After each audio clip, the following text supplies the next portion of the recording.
Okay.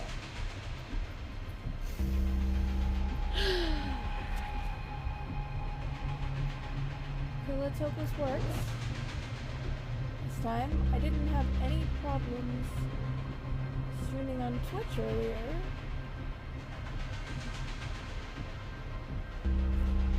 Naturally, I have problems getting the chat thing to stay where I can see it. Of course. Oh my god.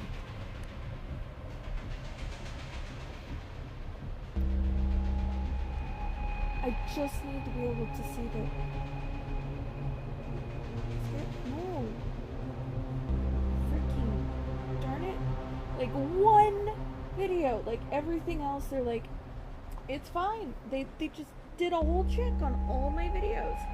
I went to go do something with something on my account, and it just starts going through all my videos, and now one of them is flagged as restricted because it talks about the biological cat gender. Like, it's not a gender identity. Intersex is not a gender identity. It means that biologically both things are there in some respect, even if it's just a chromosome. It's because having more than two colors on a cat is locked to the female chromosome, and he has boy parts, so male, like, calicos don't exist without being intersex. They're often sterile, though. Still best to get them neutered, because it still stops spraying. Being intersex does not stop them from that. But yeah. Apparently we're not allowed to talk about that anymore. That's the weirdest thing, though, because that's like a medical thing. It's not a...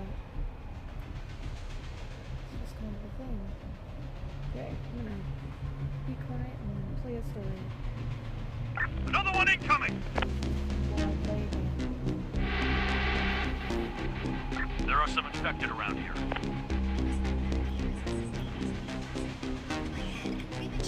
The work ain't gonna wait for us. Let's get to it. I have become the villainous side character in a heartwarming, fluffy family romance novel. My husband, the quiet, loyal second male lead who secretly adored the heroine. My brother-in-law. I'm gonna have to find that on Waiting orders. the computer. Okay, let's... Okay, so I can see it with everything else. Can we, like, overlay this over the game itself, too? Okay.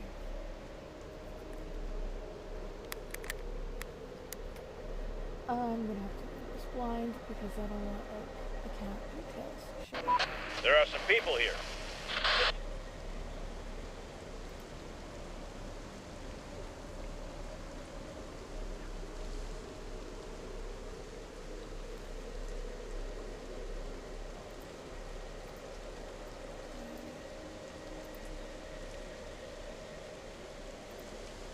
Brother-in-law, the scummy ex-boyfriend of the heroine. Okay, let's see. I like There are listening some to people this, here. 'cause I'm weird. It was my third year as Mrs. Davies when a clumsy fall knocked my head and prematurely unlocked memories of the rest of my life. I had become the villainous side character in a heartwarming, fluffy family romance novel. My husband, the quiet, loyal second male lead who secretly adored the heroine. My brother-in-law, the scummy ex-boyfriend of the heroine. My elder brother-in-law, the ultimate alpha male lead. And me, married to the second lead, coveting the main character, flirting with the younger brother, and trying to charm every other eligible man. I was a walking disaster, constantly making trouble for the heroine until I finally managed to kill myself. The rumor goes that when I died, I was clutching half of a fried butter I had dug out from a trash can. Welcome to the Hee Hee Story channel. Don't forget to subscribe to the Hee Hee Story channel. Story begins. Charlotte Clark died in a blizzard. Her body discovered with a death grip on a fried butter she fished out from the garbage, they'd say. The news spread back to Sea City, and everyone who knew me thought I got what I deserved. They laughed, they cursed, and in no time, I was forgotten. No one would remember me after a while. Excuse me, what? I don't even eat fried butter. And from a trash can? Who were they trying to humiliate? Suddenly, I shot up from bed, but the dizziness quickly pulled me back down. 5 days.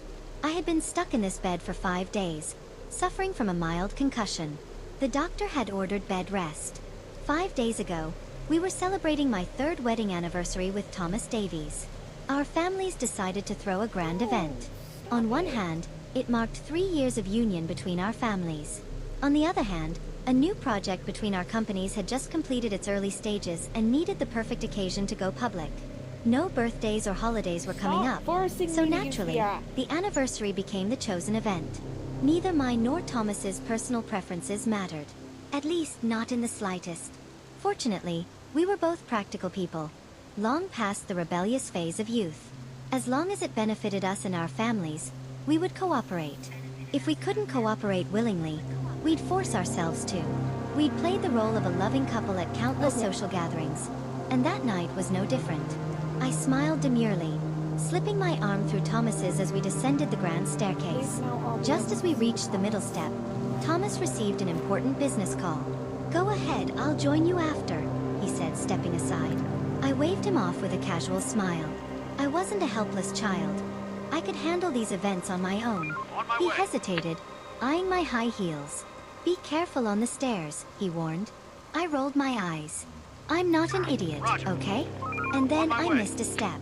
I tumbled down the stairs in front of Thomas and all the guests, knocking myself unconscious in the process. The next thing I knew, I woke up in a hospital bed, diagnosed with a mild concussion. Nothing serious, just a few days of rest, and I would be fine, the doctor assured Thomas. Let's do it. He told him I might Waiting experience nausea, dizziness, and even some retrograde amnesia, forgetting the incident entirely. When I regained consciousness, the doctor asked me a few questions before concluding, "Looks like you remember everything. No amnesia, just a bit of nausea, which will pass in a day or 2. But I disagreed. There was a big problem. A very big one. While I hadn't lost my memory, strange fragments of images had begun flooding my mind. Disjointed, chaotic memories that seemed to come from another life. These strange flashes of recollection persisted over the next 5 days, even as the rest of my symptoms improved. And today, I finally pieced it all together. If these memories were real, if I was truly living inside a novel, then I had undoubtedly been cast as the evil supporting character. Thomas Davies, my loving husband, was actually the male lead's best friend, silently devoted to the heroine. His younger brother, Henry Davies, was the heroine's wild, rebellious ex-boyfriend. And his older brother, Edward Davies, was the male lead, the cold, stoic, perfect CEO. The heroine? According to my memories, her name was Clementine Taylor, an ordinary young woman who had just graduated from college and was caught in a tangled love story between these men. As for me, the moment I laid eyes on Clementine, jealousy consumed me. I tormented her relentlessly, enraged that all the men around me, including my husband, were drawn to her. Despite having a gentle, handsome husband, I inexplicably found myself infatuated with Edward, the alpha male lead. Naturally, he treated me with disdain. And when my attempts to woo him failed, I turned my attention to Henry, my brother-in-law. What kind of soap opera nightmare had I landed in? Even modern TV dramas wouldn't dare script something this absurd. This plot made no sense and was completely out of character for me. I wasn't some love-struck fool. I was a practical, money-minded woman. Love was a luxury I didn't need.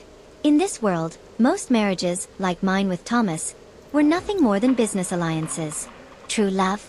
Who had time for that? At 20, my family arranged my marriage to Thomas after we'd met only 3 times.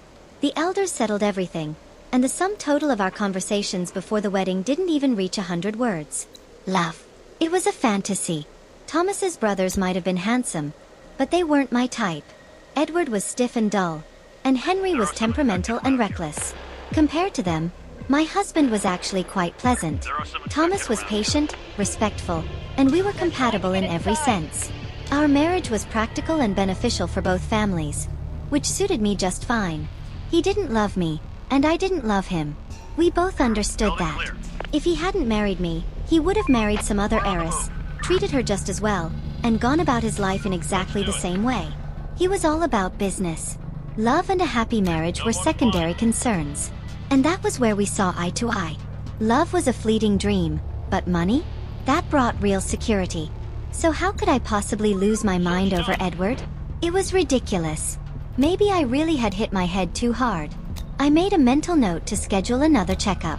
While planning, I picked up my phone and messaged Thomas. Hey, can you bring me some spicy chips when you get home? The big bag. I couldn't resist junk food, and after 5 days without, I was craving it. Thomas, always busy, rarely had time to reply instantly, but he answered within 3 minutes. I spoke to the doctor. He recommended you stick to a light diet for a few more days. No fried or spicy food until after your checkup tomorrow. I feel fine now. I can go for the checkup today. We have an appointment for tomorrow. I'm swamped today and can't take you. I can go on my own. Don't worry about me. Thomas hesitated, then relented slightly. I'll have Joey go with you. I'll contact Dr. Brown to reschedule. We're on the Joey move. was the daughter of the Davies family's head housekeeper. After graduating college without finding a suitable job, she returned to the estate to help out. Normally, Thomas and I didn't like having strangers in the house, so we relied on temporary cleaning services. But since my injury, Thomas had requested Joey to stay and assist. She was reliable, having grown up in the Davies household, and we shared a common understanding of the world of wealth. I agreed to let her accompany me, and she quickly prepared the car. As we drove to the hospital, Joey casually mentioned, Clear. "Ma'am, I have a friend who recently graduated from Sea City University. She's excellent. clear. Interned at a big company, and her Building bosses clear. spoke highly of her. I heard the eldest master's assistant is on maternity leave, and they're looking for a replacement. The position is by internal referral only. Do you think you could mention her to Mr. Thomas and help her get a chance?" In this society, it was all about connections, and asking for favors was nothing new. I barely know the company's affairs. You want me to ask Thomas to recommend someone to his brother? I replied, "Well, Mr. Edward is out of town on business, and he left the hiring to Mr. Thomas for the time being." Fine. It was a small favor, and I wasn't one to refuse help. Send me her resume later. I'll talk to him about it, but no promises. Joey beamed. Thank you. I'll send it right after we get back. Just remember, I'm not guaranteeing anything. Of course, ma'am. There's nothing left. Just giving her a chance is enough. I thought for a moment. Roger. What's her name? We're on the move. Oh, her name is Clementine Taylor. Going there. Wait, what? We'll get I them. was stunned. My brain struggling to process the familiar name. What did you say her name was again? Clementine Taylor, Get them. Joey repeated, oblivious to my shock. I murmured an absent-minded as I stared out the window, lost in thought. My brain sluggishly turned over the details until, finally, something felt off. there. What did you say her name was again? I asked, my voice betraying my confusion. Joey responded without hesitation, Clementine Taylor. What? Shock hit me like a cold wave, and I forgot all about my craving for spicy chips.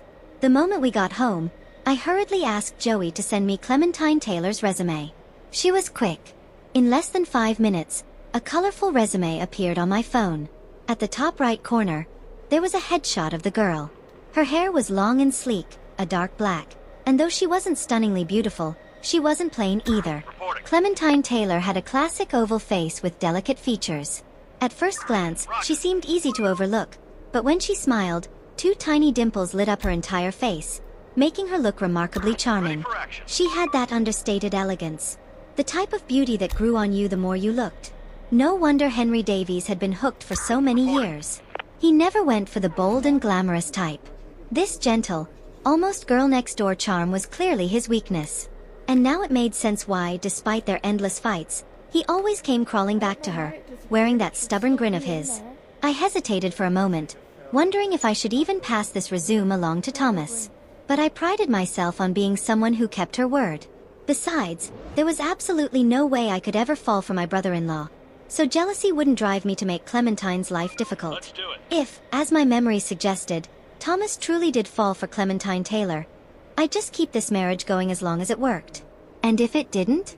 Well, I'd take a hefty settlement and vanish into the sunset. Who cared about getting tangled in their love triangle? Especially when I was always the unwanted piece on the side. Thomas worked late that night and didn't get home until after 9.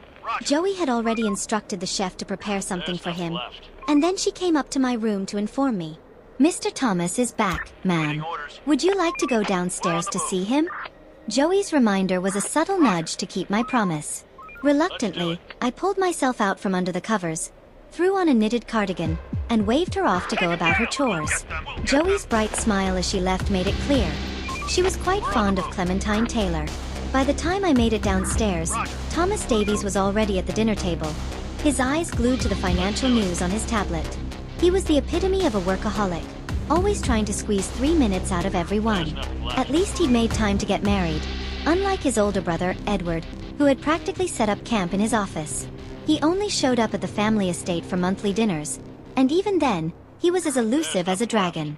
Edward was nearing 30, still single, and if the mess with Clementine Taylor was any indication, he wouldn't be settling down anytime soon. A 30-year-old eligible bachelor was rare, but a 30-year-old pure-hearted one? Practically an endangered species. Thomas once mentioned that his brother had never even been in a relationship, let alone kissed anyone. At this rate, he might as well become a wizard. These random thoughts filled my mind as I settled next to Thomas. He lowered his tablet and glanced at me.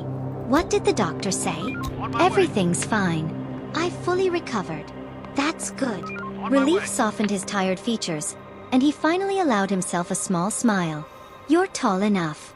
Maybe skip the high heels from now on, he teased, referencing my fall from days ago, the first time he had brought it up. I took the hint. Sorry for messing up such an important event, I said, accepting my mistake. It's all right. Your health is what matters. And what did your grandfather say? He just asked about how you were doing. Nothing more. Thomas had likely shouldered most of the pressure from the Davies family, but surprisingly, there had been no word from my side of the family, the Clarks. Aside from a single half-hearted phone call from my mother after I woke up, no one had chastised me for ruining the event. It was no surprise, though. In the world of the Clarks, family ties were thin at best. Every penny spent on me had always been treated as an investment, and they were careful never to make a bad one. At the legal age of marriage, I was promptly thrown into the dating pool, with my family turning their noses up at anyone whose background didn't match theirs. They'd finally deemed Thomas Davies acceptable. A veritable golden ticket. At our wedding, both families announced a major business partnership, and Thomas was given the responsibility for its success. A reward for sacrificing a happy marriage to further family interests. He agreed to the union, but not out of love. As the second child, his position was awkward. With an outstanding older brother groomed to inherit and a reckless younger one, Thomas wanted more. He saw marriage as a shortcut to gaining the resources he needed. At least, the Davies family was harmonious. The three brothers supported one another, each playing their part in the family business. Henry Davies, once a spoiled playboy, had been whipped into shape after shadowing his brothers for a year. Now, he even spoke with a hint of formality. The Clark family, on the other hand, was a mess. My father had more illegitimate children than I could count, and my older brother followed in his footsteps, becoming a father to 3 children before even getting married. My mother? She used my father's money to keep a stable of boyfriends.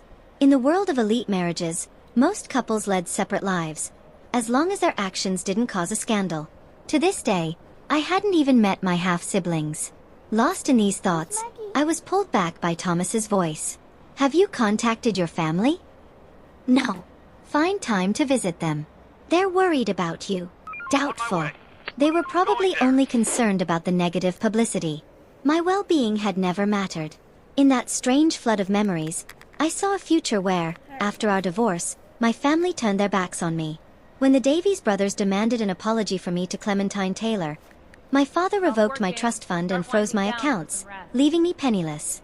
I ended up living in a tiny town, where I was robbed of the last of my possessions and died in a freezing, empty apartment.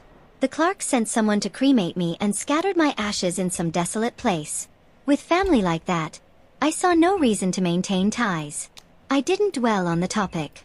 Instead, I picked up my phone, forwarded Clementine's resume to Thomas, and said, I heard your brother is short on staff. Joey has a friend who just graduated, and her major seems to fit. Take a look. Thomas raised an eyebrow, clearly surprised. I never showed any interest in the company's affairs.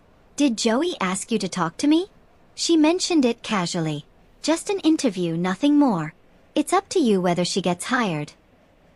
He gave a small, knowing smile before opening the resume. His eyes narrowed. The resume is sloppy, he commented, but her work experience aligns with the position. I shrugged. I'm just passing the message. Do with it what you will. I'll give her an interview. If this is the same resume she sends to HR, she'll waste her time. They go through hundreds of resumes a day, and this one wouldn't make the cut. Aren't most resumes like this? It's too casual. If she can't even create a proper resume, how can anyone trust her to handle important documents and contracts? Assistants need to be sharp. If she messes up, you'll be the one cleaning up after her. I silently agreed, my belief in those strange memories growing stronger with every confirmation of Clementine Taylor's existence. Thomas wasn't a bad husband. If possible, I'd prefer not to end up in a divorce. But the image of him coldly tossing divorce papers in my face flashed through my mind, and I quickly squashed that thought. There were plenty of men in the world. If this loveless marriage ended, I'd still have my savings. I could live freely, just like my mother, even hire a few boyfriends to keep things interesting. Really? Well then, I'll tell Joey to have her friend redo the resume. I'll send you the internal email. Tell Joey to tell her friend to use my name as a reference. That'll guarantee she gets in for the first round. I nodded, quickly passing on the message, and Joey sent a flurry of grateful responses in return. With the task done, I stretched and yawned. I'm heading to bed. You should get some rest when you finish up. Thomas looked at me intently. You're sure you're feeling fine? Positive. He nodded. Then, we can stop sleeping in separate rooms? I blinked. The word yes was at the tip of my tongue when Clementine Taylor's smiling face flashed before my eyes, and I changed course. Give me a few more days to adjust my schedule. I've been waking up in the middle of the night lately, and I don't want to disturb you. It's fine. I don't sleep much anyway. You will if we're together. Sleeping without you is what disturbs me, he said with a small grin. What kind of talk was this? I clicked my tongue. A man with big ambitions shouldn't be so distracted by a woman. Thomas chuckled, the corners of his eyes crinkling in amusement. I'm used to sleeping with you. What were you thinking? Or, are you hinting at something? What kind of nonsense was this? Did he think I was that desperate? Though, in the future, when he inevitably fell for Clementine Taylor and we went our separate ways, would I ever find another man of his caliber? The thought was oddly tempting. Sensing my silence, Thomas quickly said, I was just joking. You're recovering. I wouldn't try anything. No, I said, leaning down to kiss his forehead. You weren't wrong. I was hinting at something. He blinked in surprise, then broke into a wide smile, setting down his utensils and pulling me onto his lap. My back pressed against his chest, and I could feel the quiet rumble of his laughter. What are you laughing at? I snapped, feeling both embarrassed and amused. He rested his chin on my shoulder, nuzzling against me like a puppy. You were right. I am distracted by you. Given that I was still recovering, Thomas didn't push things too far. After helping me freshen up, he headed to the study to work late into the night. With my mind now wide awake, I settled back into bed to check my phone. A message popped up from my not-so-close friend, Mimi Gray, along with a few pictures. Shocking! Henry Davies caught kissing a Cinderella on the street. Life is wild, huh? You really do see everything if you live long enough. Apparently, she's from a poor area. My friends at Sea City University have seen Henry hanging around her. They've been on and off for ages. After their latest breakup, they went 3 months without contact, and everyone thought it was over. Guess Henry hasn't given up yet. Honestly, she's pretty average looking. No wealth or connections. Is your mother-in-law okay with Henry still chasing after her? Ah, gossip. That's all this was. I replied, I have no idea. Henry and I don't talk much. Mimi Gray didn't believe me. He calls you second sister-in-law so respectfully in public, but is he really such a mess behind the scenes? Oh, he's more than a mess. The first time I had dinner with Thomas Davies's family, Henry showed up late, decked out in a biker jacket with flaming red hair. He didn't bother greeting the guests properly, and his gaze? Let's just say it screamed disapproval, like I had somehow hit the jackpot by marrying his brother. I've met plenty of people with attitudes like his in our social circle, and I prefer to steer clear of them. Why look for trouble when you can avoid it? It's not that Henry doesn't understand social etiquette. He just couldn't care less about what others think. But if he does care about someone, he's fiercely loyal. Wouldn't hesitate to go to extreme lengths for them. Unfortunately, I was just the villain in his story, so any goodwill was off the table. In one of my vivid memories, I had reached my breaking point and threw coffee on the heroine. Henry didn't care about his brother's opinion, though, honestly, Thomas probably didn't have much of an opinion about me at the time. Henry faked an injury report, fully intending to have me locked up. I didn't end up in jail, but what followed was worse. I met an untimely demise. Sure, the me from those memories deserved a slap, but nothing that extreme. After all, I wasn't even a top-tier villainess, just a minor annoyance. My crimes were limited to a few snide remarks and cold stares. I never plotted anything truly evil, let alone illegal. How had I ended up in a world where I scavenged through trash for food? All because I liked the male lead and dared to reach for what belonged to the heroine. The heroine, Clementine Taylor, had quite the hold on the Davies brothers. Edward, Henry, and even my husband, Thomas. She didn't even need to promise them anything. Yet they were all more than willing to stay loyal to her. But let's not kid ourselves here. Henry Davies's desires are one thing. But Thomas? He definitely has needs, and I seriously doubt he'd remain celibate for a woman he couldn't even touch. Yet somehow, this ridiculous scenario was playing out. Clementine had already dated Henry, and if she managed to win over the ever-distant Edward and turn the wild Henry into a puppy, it wasn't entirely out of the question that she could make Thomas a monk. And that, naturally, would drive me insane with jealousy. But seriously, what era are we in, where someone actually marries into wealth for love, and finds it? Such cases are rare, like finding a unicorn. Mimi Gray, clearly still running on her gossip high, sent another message. Breaking news. The rebellious heir kisses Cinderella passionately, because he suspects his own brother is after her. What? What? I sat up straight, my curiosity piqued. Tell me more. I knew you'd be interested, she teased. Apparently, Edward Davies was seen having dinner with that girl alone, and they were really hitting it off. Henry walked in and caught them in the act. I frowned. Edward's been on a business trip. This happened a few days ago. The pictures just got to me today. So the heroine had already crossed paths with Edward. But something still didn't add up. My mind had been slower than usual since my fall, but now the pieces were starting to come together. When Thomas finally finished work and came to bed, it hit me. Why would Clementine go through Joey to get a recommendation from Thomas when she'd already met Edward? It didn't make sense. The Davies group was one of the biggest names in Sea City. She must have known all about the family, especially since she dated Henry. Why bother sneaking through the back door to get into her ex's family business? What was she up to? Some master plan? Surely, she wasn't just trying to send me to an early grave. Of all the villainesses in these stories, why was I the only one destined for such a tragic end? Thomas climbed into bed and wrapped his arms around me, pulling me close. Not sleeping yet? His voice was tired. I leaned against his shoulder and showed him the pictures Mimi had sent. Do you recognize this girl? Thomas studied the photos for a moment before nodding. The one from the resume? Yep. Mimi says your brother dated her. And, Thomas pointed to the photos of Henry and Clementine locked in a passionate embrace. Does this look like a casual relationship to you? He had a point. I scrolled through my messages, showing him the latest. They're saying Henry got mad because he saw her having dinner with your older brother. What do you think? My brother? Thomas had the same question I did. So she knows both of them, but comes to me for a job recommendation? Maybe she's just really determined to get into your company? Thomas stared at me for a good 30 seconds, then reached out to affectionately ruffle my hair. We'll take you in for another checkup tomorrow. I glared at him. Are you calling me dumb? Of course not. My wife could never be dumb. Humph. He chuckled softly, planting a quick kiss on my cheek. Let's sleep. We'll deal with this tomorrow. He had a point. Why waste energy worrying about their mess? With that settled, I laid my head on the pillow and pulled up the covers. Thomas switched off the lights and, as usual, snuggled up close.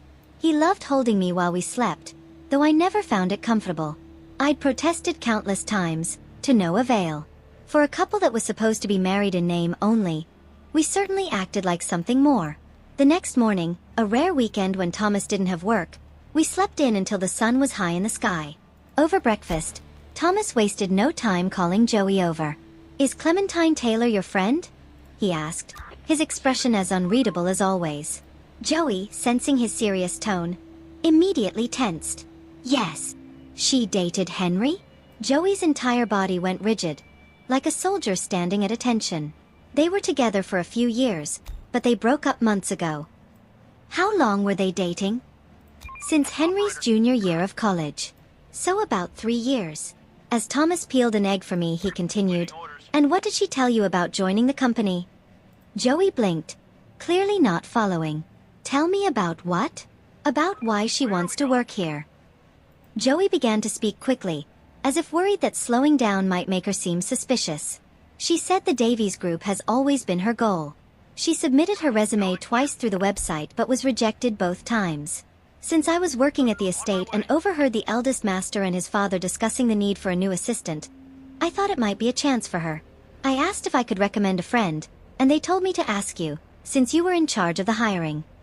Joey looked genuinely flustered, beads of sweat forming on her forehead. She didn't seem to be hiding anything. Maybe she had acted on her own, without Clementine's knowledge. Thomas placed the peeled egg onto my plate, his voice still calm. "Did she know Henry works at the company?" "Yes, but that's why she didn't apply to his department." "Has my brother met her?" Joey looked confused. "I don't know. Clementine never mentioned it." Thomas shot her a quick, cool glance that made her straighten up even more, like a soldier being inspected by a commanding officer. "And how did you two meet?" "We both went to see City University. She was a year behind me, and we were in the same student council. Clementine was hardworking, but she had financial difficulties. I sympathized with her and helped her out when I could." "How much did Henry give her?" Joey's face froze, anger flashing in her eyes. She quickly reined it in, but her tone grew stiff. "My friend isn't that kind of person. Henry pursued her relentlessly. She had no intention of dating anyone while juggling school and work." Thomas chuckled. "So my brother was shameless." Joey winced, the bravado gone. "I didn't mean it like that." "All right, one last question," Thomas said, wiping his hands with a napkin. "How long did it take for Henry to win her over?" Joey responded quickly. "A month." Thomas leaned back, his voice laced with irony. A true case of persistence. Joey, sensing the sarcasm, stayed silent, lips pressed tightly together. True to his word, Thomas dismissed her after the final question, letting her return to her duties. I, on the other hand, was left feeling confused. "That's it? You're done asking. What more do you want to know?" I had a feeling he was hinting that I wasn't too bright. "What did you get out of that?" "Nothing concrete yet. I still need to talk to Henry, see if their stories line up." "So you're suspicious that Clementine deliberately targeted Henry?" Ready for action. "There are plenty of girls like her." I frowned. The heroine of a story is usually kind and sincere, not the type to play games. Thomas pushed a glass of milk toward me. "Drink up. You need it. You're so annoying." After breakfast, Thomas went straight to his study to call Henry, and I had a feeling he'd call Edward next. Whatever his brother said must have irked him, because when he came out of the study, his mood was noticeably darker. I didn't press him for details, but later that night, as we were getting ready for bed, he brought it up.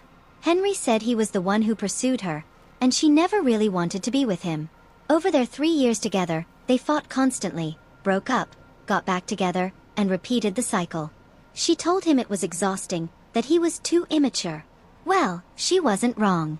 I remembered Henry's red hair and awful social skills when we first met. I could only nod in agreement.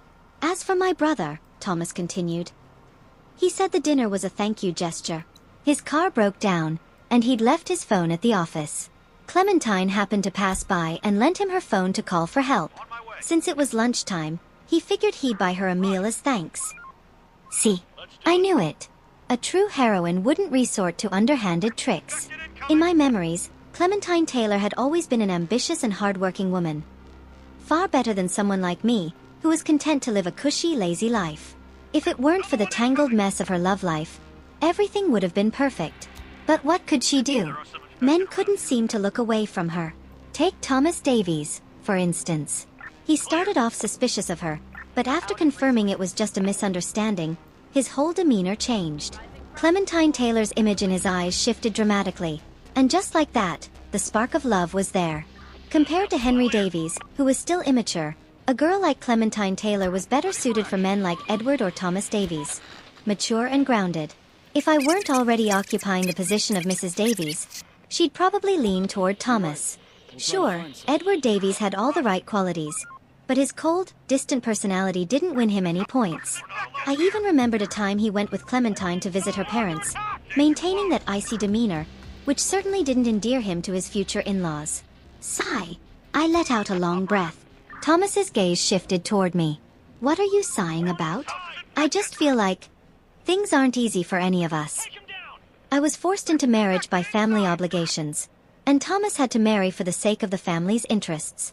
Clementine Taylor, focused on her career, never intended to attract so much male attention. Yet here she was, entangled in a complicated web of emotions. And me? I had it the worst. After all, while Thomas might lose love, I could lose my life. Thomas didn't say anything, just gave me a strange look before peeling another egg for me.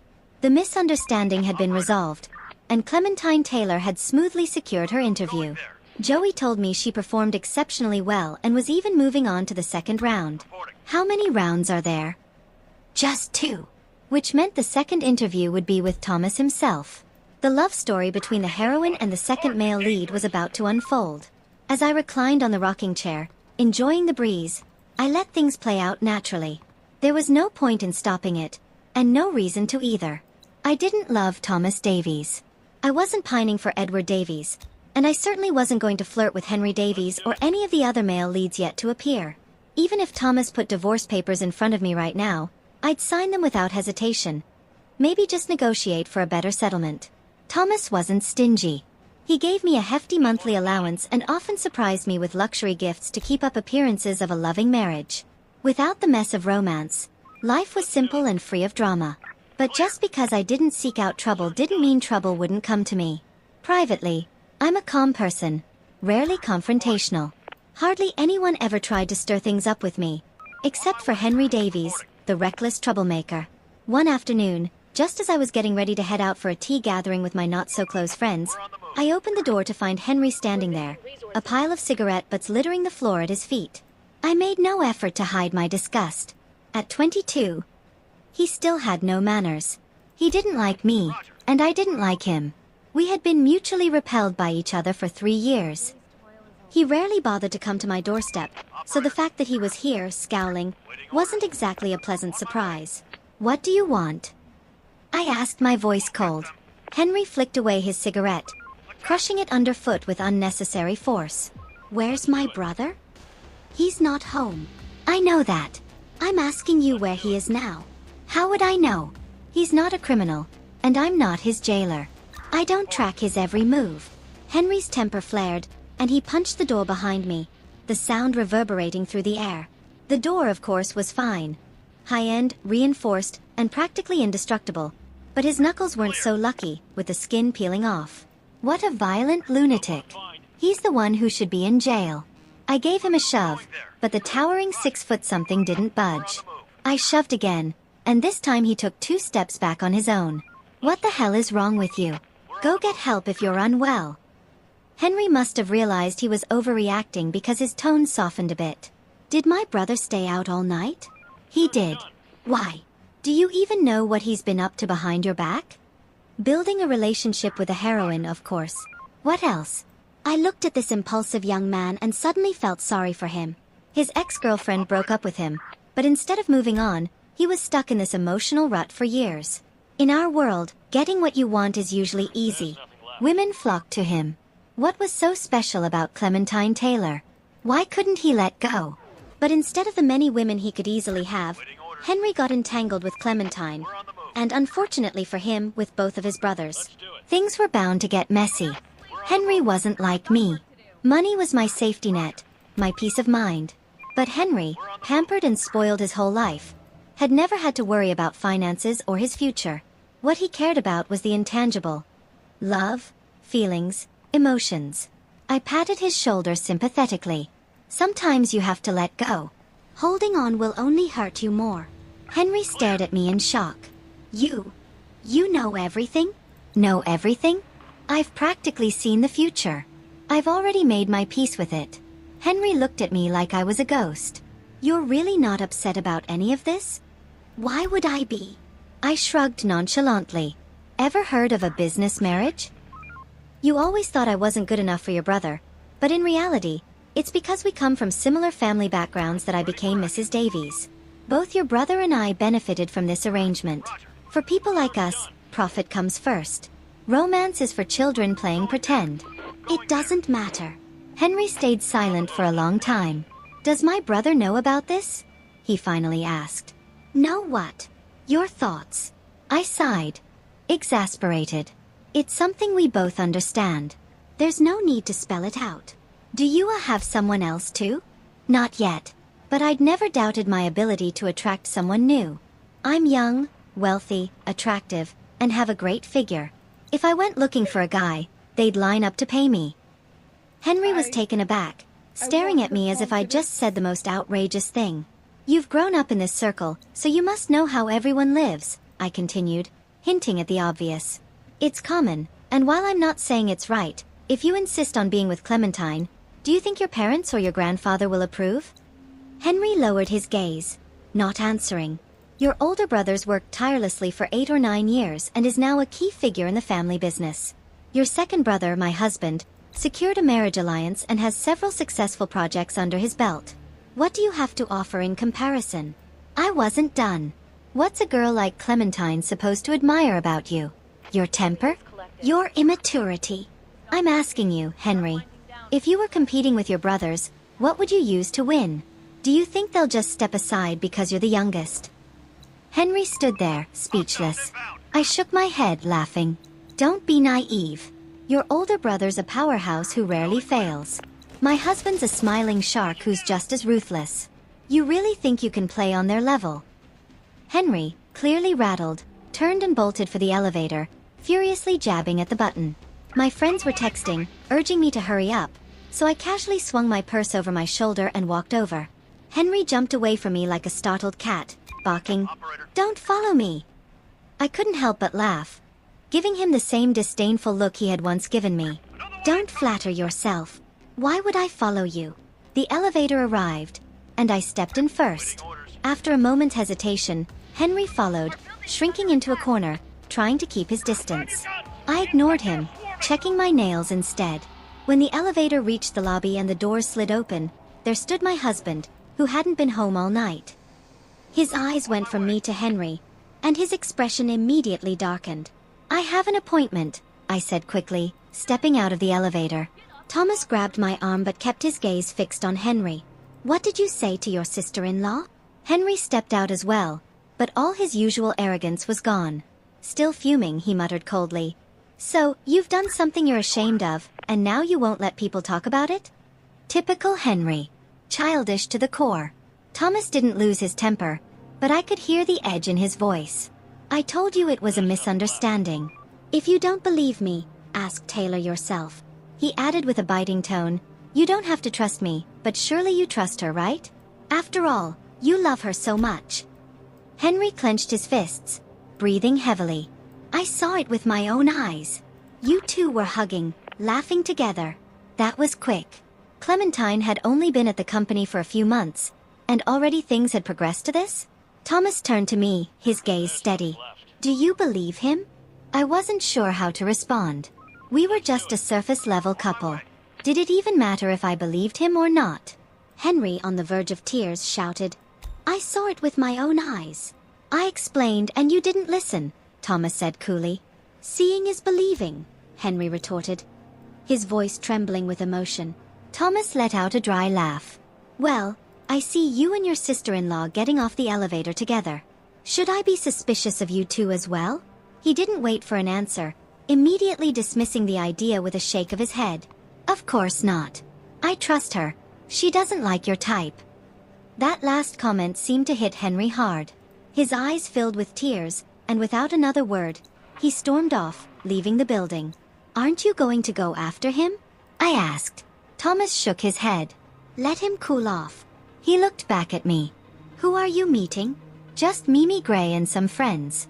One of them just got back from abroad, so we're getting together. Can you cancel? Was this going to be one of those deep conversations about feelings? I had no desire to get involved in his family drama, so I quickly shook my head. No can do.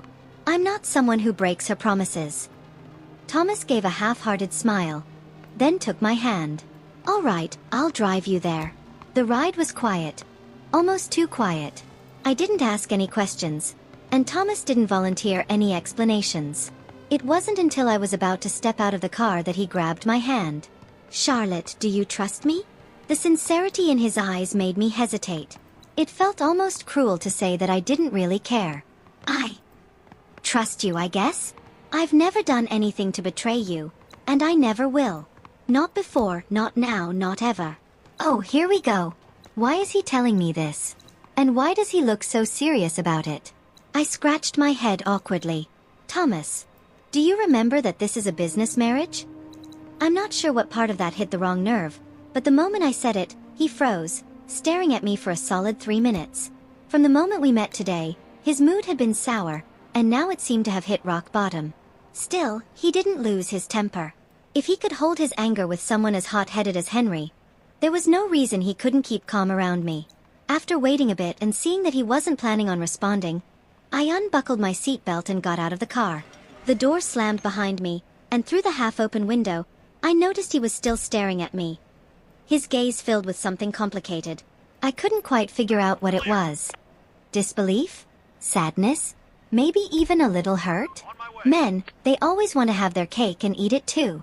Falling for another woman but still wanting me to keep up the perfect wife act. Thomas had always known how to get what he wanted. Now wasn't a good time for a divorce anyway. Both of our families had just announced a massive billion-dollar project. A sudden split would cast a shadow over the deal.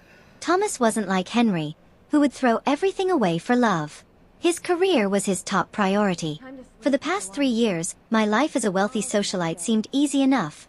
Eating, drinking, and attending parties. But in reality, I wasn't just a trophy wife. The social circles I moved in were powerful, and those circles brought connections. Some deals were made not by the men in suits but by their wives in elegant gowns. Many deals were sealed through the social interactions of their spouses. Sometimes, a few words from me were enough to close a potential partnership for Thomas. Sure, the Davies family had a certain status, and I didn't have to go out of my way to impress anyone, but I still did my part, never letting my duties slip. For now, I was still the best choice to be Mrs. Davies. Thomas might have been intrigued by Clementine Taylor, but he wasn't at the point where she was indispensable. Someone from her background would need a lot of time and energy to navigate high society, learning how to smile while hiding daggers in her words. So it was no surprise Thomas didn't want me gone just yet. Once I worked out the logic, my restlessness calmed down. Don't worry, I said, trying to reassure him. At least for now, our goals are aligned. After all, I'd invested in a few promising projects under Thomas's guidance, and I wasn't about to walk away before the returns started rolling in. And divorcing someone from a family like the Davies was no small feat. It would take months, maybe even years, with all the elders involved, not to mention the division of assets. Thomas's expression grew even darker. His brow furrowed so deeply it could probably catch a fly between those lines.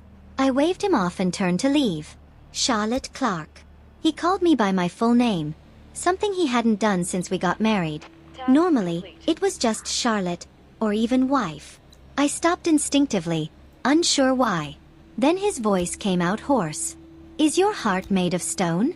I turned to look back at him, but he had already started the car and driven off. What did he mean by that? Was he upset because I wasn't acting like a jealous, raging wife? Did he think I didn't care about him and that hurt his feelings? Ha, what a joke. If most men in our social circle heard their wives talk the way I did, they'd be ecstatic, dreaming of it. But my husband? His brain works differently from the rest of them. Men like him, in the prime of their careers, are constantly surrounded by temptation. Sometimes they call it business networking. But who knows what really goes on? Just last night, Thomas didn't come home. He sent me a text saying he was working late. Then bright and early this morning, Henry shows up at my doorstep looking like a man betrayed, practically accusing me of not keeping a tight enough leash on my husband. If they weren't brothers, Henry would have probably look, glancing quickly at Thomas before standing up and bowing deeply to me at a full 90 degrees. I'm sorry, sister-in-law. I was an idiot. I shouldn't have raised my voice at you, shouldn't have acted violently, and definitely shouldn't have said those ridiculous things. I slipped off my shoes, planning to head upstairs. Next time, have your meltdown somewhere else. Henry rushed forward, blocking my way. I raised an eyebrow at him, and he quickly looked down, staring at the floor like a schoolboy in trouble. I talked to Clementine Taylor and checked the company's security footage. The floors had just been cleaned, and they were slippery. She lost her balance, and my brother only reached out to stop her from falling. As he spoke, Henry hurried to grab the laptop, opening another video file. Look, sister-in-law, I'm telling the truth. The security cameras caught everything. My brother steadied her and then let go. It didn't even last 10 seconds. How convenient. 10 seconds, and Henry managed to catch them in the act. I must have been too easy to read because Henry awkwardly ruffled his hair, looking embarrassed. I was too impulsive, he admitted. I saw them from a distance, jumped to conclusions, and lost my temper without understanding the situation. I'm sorry for the trouble I caused. I clicked my tongue. You really like that girl, don't you? You got jealous and kissed her after seeing her have lunch with your brother. Now, just a few days later, you're here throwing a fit again. Henry's apology grew even more sincere. I'm really sorry, sister-in-law. If it helps, you can hit me until you've let it all out. No thanks. The last thing I need is you fabricating some injury report and sending me to jail. I'm not the violent type, but thanks. I sidestepped him again, only for Henry to rush over and practically beg me to watch the rest of the footage. Reluctantly, I did. As he said, it was just an accidental touch.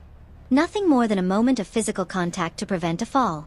Henry's claim of them laughing and talking was simply Clementine thanking Thomas, and Thomas replying politely. How dense did you have to be to misinterpret that? For a brief moment, I considered inviting Henry to get his brain checked. Thomas remained silent the whole time. Ever since I walked in, he hadn't so much as glanced in my direction.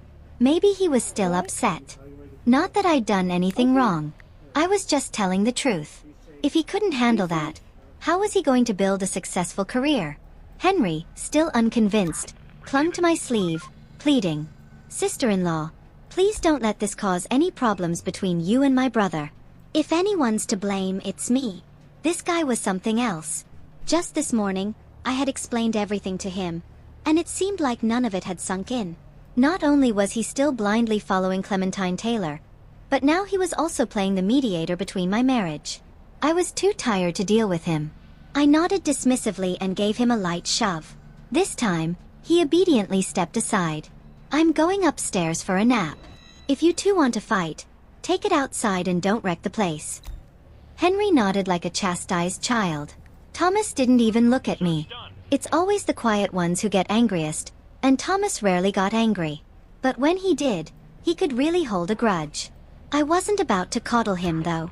This was a misunderstanding, but in the future, who knows? One way or another, explanations would only last so long before we'd end up divorcing anyway. I was still young, and I wasn't interested in a tragic premature end in some remote town. Those memories, though not fully realized, were far too vivid for my liking. There was no one in this world, no thing worth fighting for, except for money. Maybe, in time, Thomas would thank me for being such an understanding wife. It really was his good fortune. As I reached the second floor, I glanced back down. Thomas was staring at me again, with that same intense gaze. I forced a smile, trying to show him I wasn't bothered. From up here, I couldn't make out his expression, and he probably couldn't see mine clearly either. Whatever. I didn't bother straining my eyes and went straight to my room. Thomas still had work to do. After dealing with Henry, he packed his brother up and took him back to the office. I napped for about an hour before waking up to order fries and kebabs. Joey and the chef had already moved out, leaving the house empty, just the way I liked it. Alone, free to do whatever I wanted. No one to nag me. No one to bother me. Thomas didn't hover much when he was home either, but ever since the incident, he'd been more watchful, checking in on me from time to time. The laptop had been left behind in the living room. With nothing better to do, I booted it up and watched all the security footage Henry had mentioned. Then it hit me. Thomas must have overheard my earlier conversation with Henry. Oh well. If he heard it, that saved me the trouble of bringing it up. Some things are better left unsaid, but if you hint at them just right, they can save a lot of awkward moments down the line. Not long after, Mimi Gray messaged me, eager for gossip.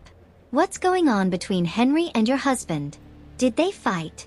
Look at these pics. Did your husband give Henry that bruise?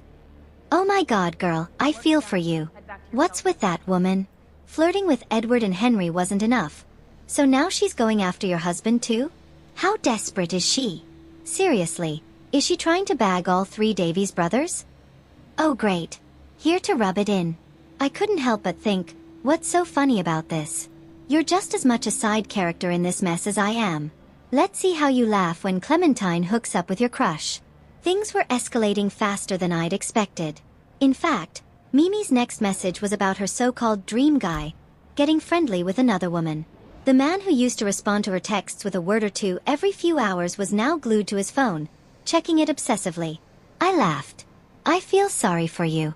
At least Thomas spoils me with gifts and money. What has your dream guy ever given you? A few eye rolls. Mimi was quick to recover. Ha! I wouldn't be caught dead with someone that oblivious. Sure. No matter how you travel, it's good to have a plan. Some people plan every minute. No sleep, bus, museum, another museum, while others only plan to take it day by day. Keep lying to yourself.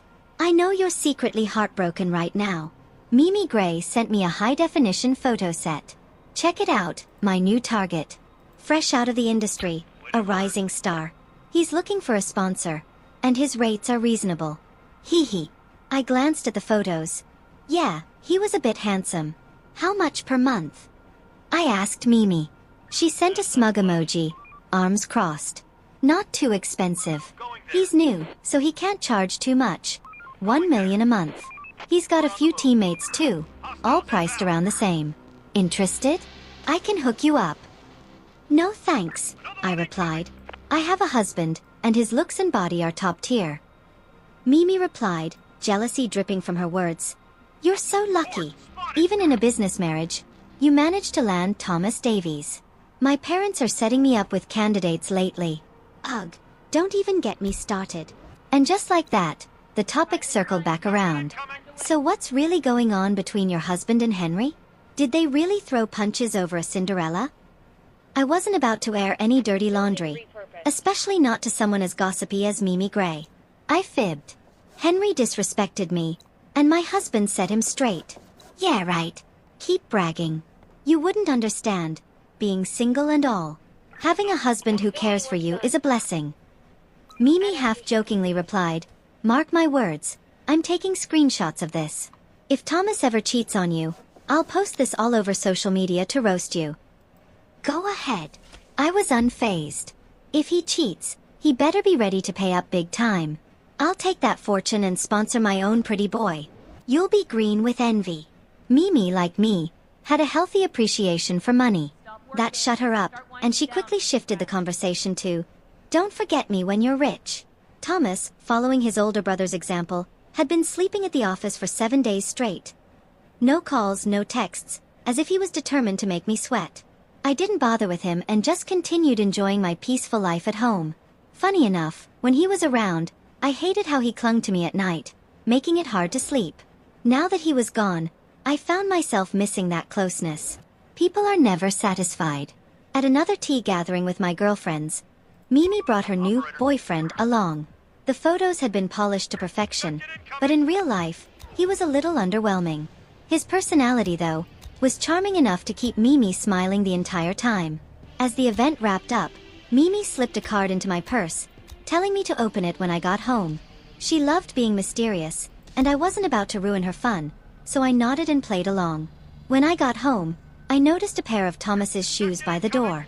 Finally decided to come back. Huh? I wondered how things had progressed between him and Clementine Taylor over the past week. Even though Henry and I weren't exactly close, we had each other's contacts. He'd been posting on social media about working overtime lately, which was totally out of character for him. I figured it was his way of trying to win over Clementine. Thomas had been staying at the office. Edward was away on a business trip. It was the perfect opportunity for Henry to swoop in. Maybe Thomas had cooled off after our last conversation, realizing what a cooperative wife I truly was, and now he wanted to patch things up. I was wrong. About 99% wrong. Back in the master bedroom, I tossed my bag onto the vanity table, but it slipped and fell to the floor, spilling everything. Mimi's card skidded across the room, landing near the bathroom door. At that moment, the door opened, and out walked Thomas, shirtless, wearing a pair of loose gray sweatpants. He casually draped a towel around his neck and bent down to pick up the card. His face turned as dark as a storm cloud. My stomach dropped. Damon Lewis? He spat out the name, his eyes now fixed on me. I snatched the card from him and took a look. Great. It wasn't just any card. It was a half-revealing, suggestive photo of a man. On the back, his name, number, and a teasing message. Miss Clark, I've admired you for a long time. Eagerly awaiting your response. Mimi Gray, you traitor. I clenched my fists in frustration, fuming as I stood there, my mind racing. Thomas leaned against the wall, arms crossed, his tone ice cold. Care to explain? This isn't mine. I threw the photo down in anger. I'm not interested in this kind of thing. Do you really think I'm the type to sneak around behind your back? I've always been upfront about everything I do. Thomas raised an eyebrow, his voice dripping with sarcasm. So you're saying if you ever step out, you'd let me know first? If you think it's necessary. I'd play along if that's what he wanted. But honestly, I wasn't craving anyone else. Thomas was more than enough for me. He wasn't happy with my answer, and he made it very clear. He rarely showed his true emotions, always keeping a calm, collected facade. Even when things went wrong at work, he never let it get to him at home. For 3 years, Thomas had never really shown any negative emotions in front of me. Not because he didn't feel them, but because he didn't want to. So now if I could sense that he was upset, it was because he wanted me to know. Suddenly, I felt a twinge of guilt and quickly changed my tone. Do you really think I'd cheat on you? Is that how you see your wife? How could you assume the worst about me? Thomas stared at me for a few seconds, not arguing back, then gestured to the photo on the floor. Where did this come from? A friend gave it to me. Which friend? I hesitated. Don't want to say? Why does it matter? Instead of answering, he threw another question at me. Where were you today? I had afternoon tea with friends. The usual group? Thomas raised an eyebrow. Was Mimi Gray there? Instinctively, I shook my head. Don't jump to conclusions. You don't even know them. Thomas was silent for a moment before asking, were there men at this gathering? A few. Some of them brought their boyfriends. Boyfriends? Thomas repeated the word with a mocking tone. Boyfriends who get a paycheck every month? I kicked the photo aside, not wanting to look at it anymore. Come on, stuff like this happens all the time in our circle. Why split hairs? Was Damon Lewis there? No, he doesn't have a sponsor yet. One of his teammates came instead. I reiterated, I don't like these types. Their photos are all airbrushed and filtered. In real life, they're not nearly as good looking. Thomas latched onto a key part of my sentence. So if he was good looking in real life, you would like him? After 7 days apart, my husband had developed a knack for being a contrarian. There was no point in arguing back and forth. I linked my arm through his and gently led him out of the room. How long have you been home? Have you eaten yet? Thomas didn't resist, letting me steer him toward his study. I'm sure you still have work to catch up on. Better get to it now so you don't have to stay up late. I'll order us some takeout. What do you feel like eating? Whatever, he replied non-committally. All right, I'll figure it out. I'll take a shower first, though. When the food arrives, you can get the door. I started to walk away but noticed Thomas following closely behind. I laughed and pushed him back toward his study. Stay here and work. I'll tell them to leave the food at the door and grab it after I'm done. Thomas, however, said, I need to shower too. You already showered. No, I didn't. I was about to when I heard you come in. Oh well, you can use the guest bathroom, I said, realizing he was still in a huff and deciding to give in a little. You take the master bathroom. I'll use the guest one. Thomas shook his head. Let's shower together. Wait, what? I said let's shower together. Thomas had definitely lied. I saw his discarded clothes in the laundry basket. He had clearly showered before I got home, but I let it go. As the saying goes, a fight between married couples should start and end at the bed. Thomas's mood had obviously improved, and I wasn't about to ruin it. He pressed his full weight against me as we lay on the bed afterward, making it hard for me to breathe. When I tried to push him off, he just bit my neck in protest. Stop moving. Let me hold you for a bit. You've been holding me for ages. Not long enough. I sighed in resignation. Okay.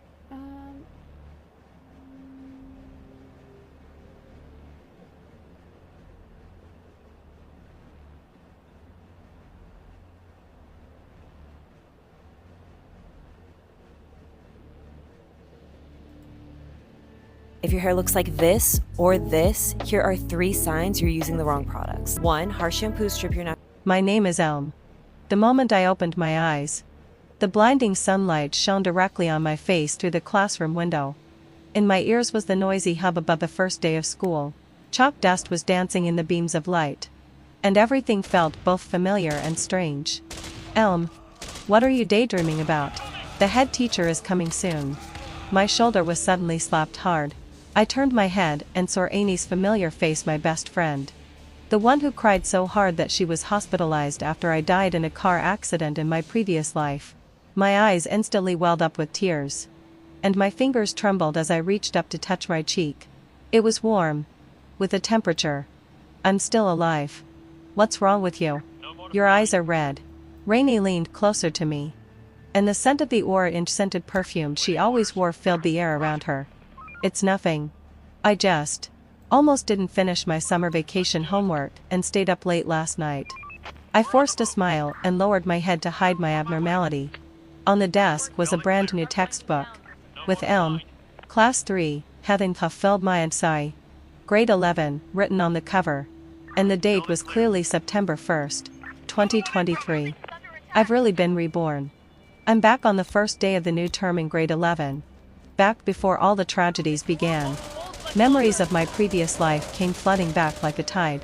I remembered how I had crazily pursued the school heartthrob, Fathy getting up half an hour early every day just to buy him the soybean milk from the store at the school gate that he liked, deliberately spraining my ankle during PE class just so he could help me to the infirmary.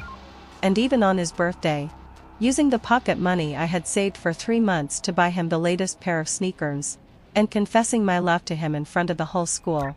Having fulfilled my obsession. The head teacher is calling you.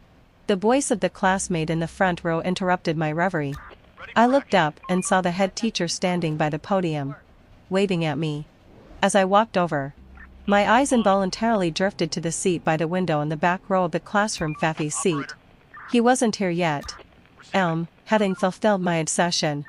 You'll be in charge of the class Blackboard newspaper this semester. Is that okay? The head teacher pushed his glasses up. Your artwork won the 2nd prize in the city last semester, and the principal specifically praised you for it. I was taken aback for a moment. In my previous life, I refused this job in order to have more time to bump into Fathy. Later, my painting talent was wasted like that, and I didn't get into the ideal art college and university. Okay, teacher, I heard myself say, my voice sounding so firm that it didn't seem like my own.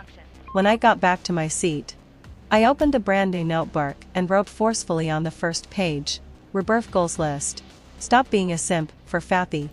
Focus on my studies and painting. Cherish the people who truly love me. The tip of the pen almost pierced the paper.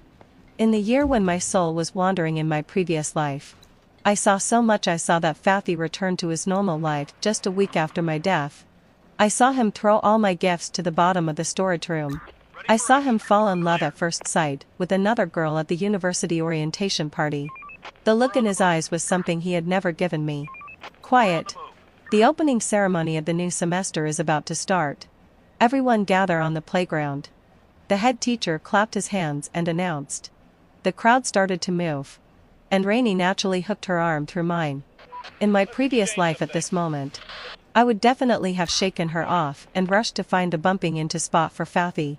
But this time, I held her hand tightly in return. You're acting weird today. Rainey tilted her head and looked at me. But I like it. You're finally not obsessed with Fathi anymore. On the playground, each class stood in order. I stood in the middle of the line, no longer deliberately edging backward like I did in my previous life just to be closer to Fathi. When the principal announced that Fathi, the student representative, would give a speech, applause and the whispers of girls rang out across the field. Fathi stepped onto the rostrum, and the sunlight cast a golden rim around him. He was wearing a neat school uniform, with his tight-eyed meticulously. His features were as picturesque as a painting, truly looking like a popular figure on campus. In my previous life, at this moment, my heart would definitely have been racing, and my cheeks would have been burning hot, as I planned how to bump into him after the ceremony. Seriously? But now, I looked at him calmly, even feeling a bit confused. Why was this cold and selfish boy worthy of me sacrificing my entire youth for him? A new semester brings a new atmosphere. I hope that all of you students. Fathi's voice came to the microphone, as gentle as jade. My gaze casually swept across the front of the line, and I saw the class monitor, silent, looking back at me. When our eyes met, he quickly turned away, but the tips of his ears turned red. In my previous life, I completely missed this detail. I only had eyes for Fathi. After the opening ceremony ended, the crowd rushed towards the teaching building. In my previous life, I would definitely have created all kinds of coincidences to walk with Fathi. But now I pulled Rainey and walked away quickly. A cold voice sounded behind me. I froze. I was all too familiar with this voice. It was Fathi. In my previous life, he almost never called me on his own initiative. Every time, it was me who pestered him. Taking a deep breath, I turned around. Fathi was standing 2 steps away from me, holding a notebook in his hand. You dropped your sketchbook. He handed it over, his expression indifferent. Your class and name are written on it. I mechanically took it, noticing that he immediately took half a step backward, as if he was afraid that I would take the opportunity to touch his hand like I did in my previous life. In my previous life, I would indeed have done that, and I even pretended to accidentally fall into his arms. Thank you, I said briefly and turned to leave. He called out to me again. Are you okay? I looked back and saw a rare look of confusion on his face. At this time point in my previous life, I had already been sending him breakfast for 2 months and waiting for him at the classroom door every day.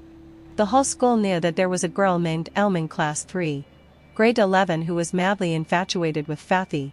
But now, I didn't even give him an extra glance. What could be wrong with me? I retorted, and then pulled the stunned Rainey away before he could answer.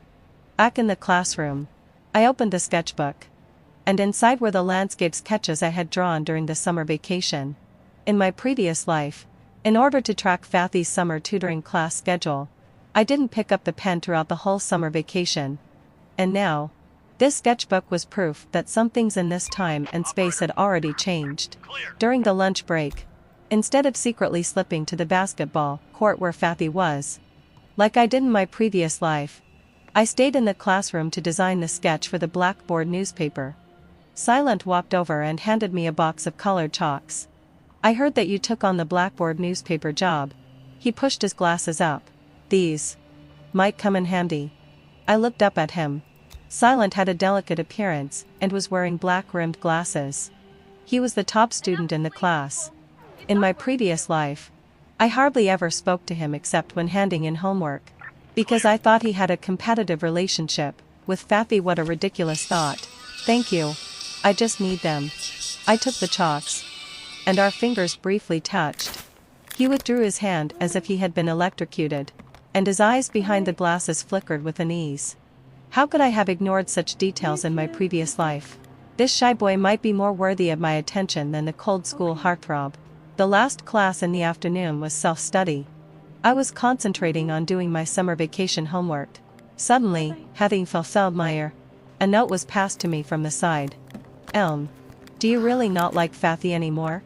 Rainy. I turned my head, and Rainy winked at me. I smiled and wrote on the back of the note, I don't like him anymore. I've realized that he's not worth it.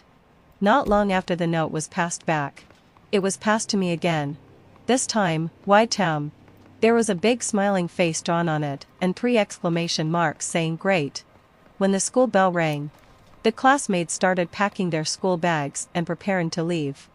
In my previous life, I would definitely have stayed by Fathy's seat, finding all sorts of excuses to walk with him. But now, I quickly packed my school bag and was ready to go to the library with Rainy. Fathy's voice sounded at the back door of the classroom, and the eyes of the whole class instantly focused on us. He stood there, with several boys from the basketball team beside him, all wearing expressions of anticipation for the show. In my previous life, I would have been overjoyed and rushed over. But now, I just stood there and calmly asked, is there something? Fathy seemed to be startled by my attitude. He frowned slightly. Can I borrow your physics notes?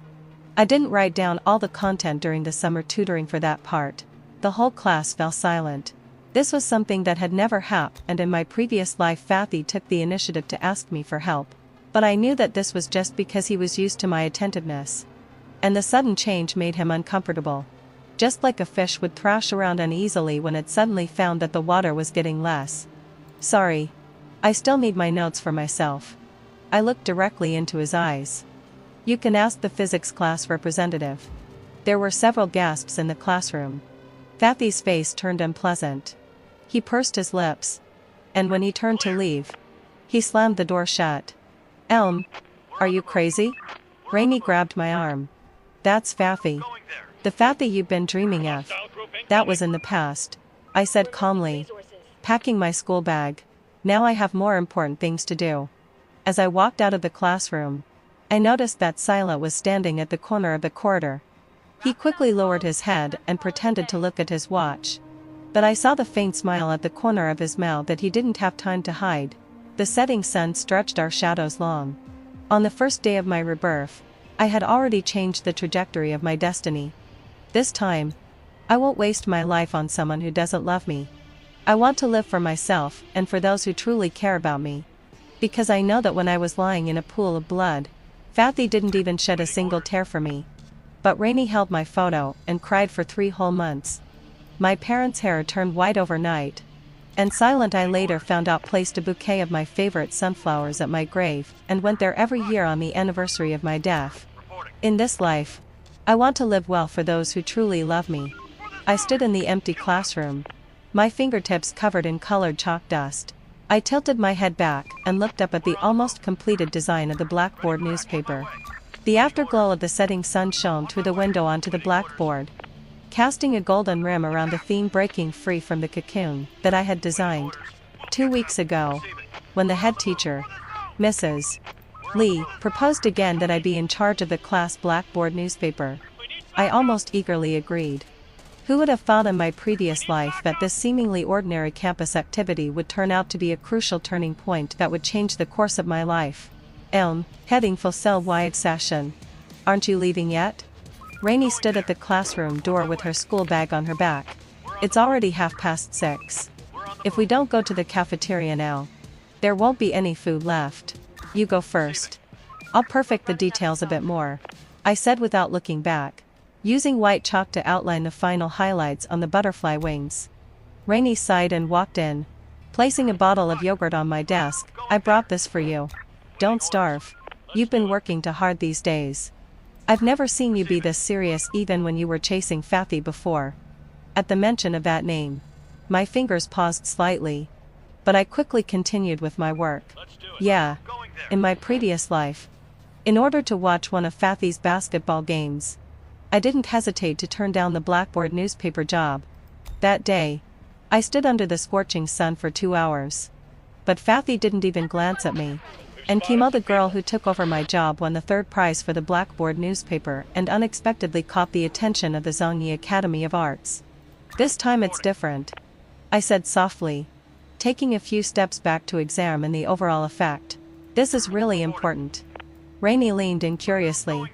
Your design this time is really nice. It's much better than the one Kimo did last time.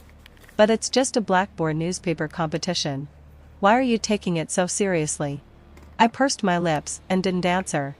She didn't know how many things my wandering soul had seen after I died in my previous life. I saw Kimo get the recommendation qualification because of that Blackboard newspaper. Saw her meet and fall in love with Fathy in university. And saw Fathy do those things for her that he had never done for me. Staying up all night to help her with her design homework. Running all over the city to find the paint she liked. And even making a picture album with his own hands on her birthday. And what about me? All I got were his annoyed glances and a ridicule of my classmates behind my back. What's the theme? Rainey tilted her head and looked at the blackboard. Breaking out of the cocoon, I said, gently tapping the edge of the blackboard with my finger. Look. Here is the process from a larva to a cocoon. Representing the accumulation and precipitation during our high school years. In the middle is the crucial moment of breaking out of the cocoon, symbolizing the college entrance examination. And finally, the butterfly spreads its wings and flies towards different futures. As I spoke, my voice choked up a bit. This was not just a theme for a Blackboard newspaper, but also my declaration of rebirth for myself. Wow. Rainey widened her eyes. Since when have you become so literary? But it's really profound. You're sure to win an award. I smiled and continued to adjust the details. In my previous life, Kimo's design had the conventional theme of a new look in the new semester. Although it was neat, it lacked creativity. This time, I integrated my own understanding of art and my perception of life. I even secretly hid a small signature LY in the patterns of the butterfly wings, the abbreviation of ELM. I'm going to have a meal. Aren't you coming? Rainey asked again as she reached the door. I'll stay a bit longer. You go ahead. I waved at her. The classroom fell silent again, with only the rustling sound of chalk rubbing against the blackboard. I was so immersed in my creation that I didn't even notice someone entering the classroom. The perspective here is very cleverly handled. A gentle male voice suddenly sounded behind me, scaring me so much that I almost dropped the chalk. I turned around and saw Silent standing not far behind me, holding a stack of exercise books in his arms. His eyes behind the glasses were focused on the blackboard. Monitor? What are you doing here? I instinctively stepped sideways to block the blackboard, and then realized that this action was a bit ridiculous. Physics homework. I'm taking it to the office. He raised the books in his hand, but his eyes still stayed on the blackboard. Your technique of mixing colored powder is very professional. You don't look like an amateur. I raised my eyebrows in surprise. You know about painting? Silent pushed his glasses up, and the tips of his ears turned slightly red. I know a little. My aunt is a professor at an art academy. I learned it from her for a few years when I was a child. This was something I completely didn't know in my previous life. In my memory, Silent was just a bookish top student. He had no presence other than getting good exam scores. And now, he was pointing at a shadow in the lower left corner of the blackboard and saying, if you add a touch of blue-gray here, the sense of layering will be stronger. I blinked, then, on a whim, handed him the chalk. Do you want to have a try? Silent was taken aback. After a moment of hesitation, he put down the exercise books and took the chalk. His fingers were long and clean, completely different from Fathy's hands, which were slightly rough from playing basketball. He carefully added a few strokes at the position I pointed to, and indeed, it made the whole picture more three-dimensional and vivid. Wow! You can really paint! I exclaimed sincerely. Silent quickly took a step back, as if afraid of getting too close and offending me. It's just basic theory. We were silent for a while, and he stood by and watched me continue to perfect the details. This kind of silence wasn't awkward. Instead, it had a strange sense of harmony. Why did you choose the theme of breaking out of the cocoon? He suddenly asked. I stopped the chalk in my hand and thought about how to answer. I couldn't exactly say that it was because I had died and been reborn. Right?